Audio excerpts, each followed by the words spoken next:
This morning, we continue to follow the murder of 4 University of Idaho students. We've been following this case for days now, and now, almost a week later, we are still learning new information. So let's break down 3 things to know right now. Number 1, the Latah County Coroner's autopsy report shows that all 4 students, Ethan Chapin, Kaylee Consalves, Xana Kernodle, and Madison Mogan, were stabbed. Number 2, we know police have not recovered the weapon. Investigators also confirm the victims were not the only ones in the house when the bodies were found. 2 other roommates were home at the time. Police say they were not hurt and they are not considered as suspects at this time. Police also say there were no signs of forced entry into the home, and at this hour they are still searching for a suspect. And number 3, we also learned that the FBI's Behavioral Analysis Unit is helping with the case through crime analysis and creating profiles of unknown offenders. And as we mentioned, the Latah County Coroner released the autopsy report. So let's dive deeper into that report and take a look at this new information here. Law enforcement pronounced Ethan, Kaylee, Xana, and Madison dead at noon on Sunday. The cause of death is listed as murder by stabbing. This autopsy report confirms this is now a murder investigation. So there is a lot that we still don't know based on this report, such as if the victims fought back, when they were found, and who called 911. These are all questions we continue to ask the Moscow Police Department. Officers say they are keeping many details private, though, to make sure they're not compromising the investigation. So we also received a statement from U of I's President Scott Green following the release of the autopsy report. He says there will be an increased security presence throughout the weekend. He also went on to say, quote, "We need to remain flexible this week and grant our students and colleagues room to process these unprecedented events in their own ways. Students, you are encouraged to do what is right for you."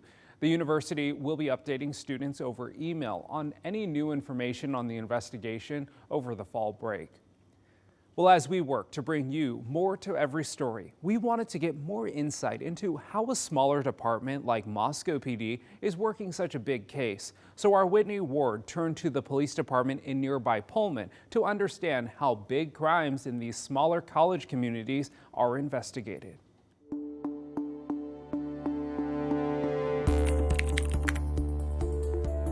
Anytime that you're investigating a homicide where you have substantial community impacts, there is a tendency to want to rush to judgment, but you must be patient and allow the investigators to do their jobs and to come to the logical conclusion of where the evidence leads them. What's happening behind the scenes in, say, the first 72 hours after a big crime or a big case like a murder? Well, in 2021, we investigated a homicide, and that case is still ongoing. Those cases require hundreds of man-hours of time and dozens of officers and investigators to really put the cases together.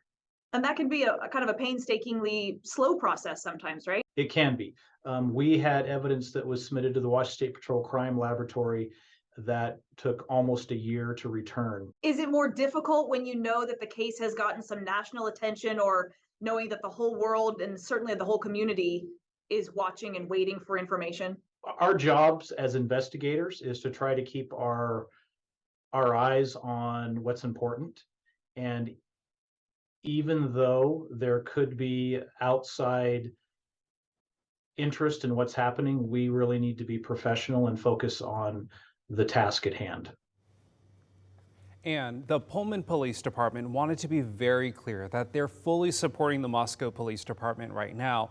We are told they have offered assistance, and the commander tells us they will do anything they can to help in this investigation.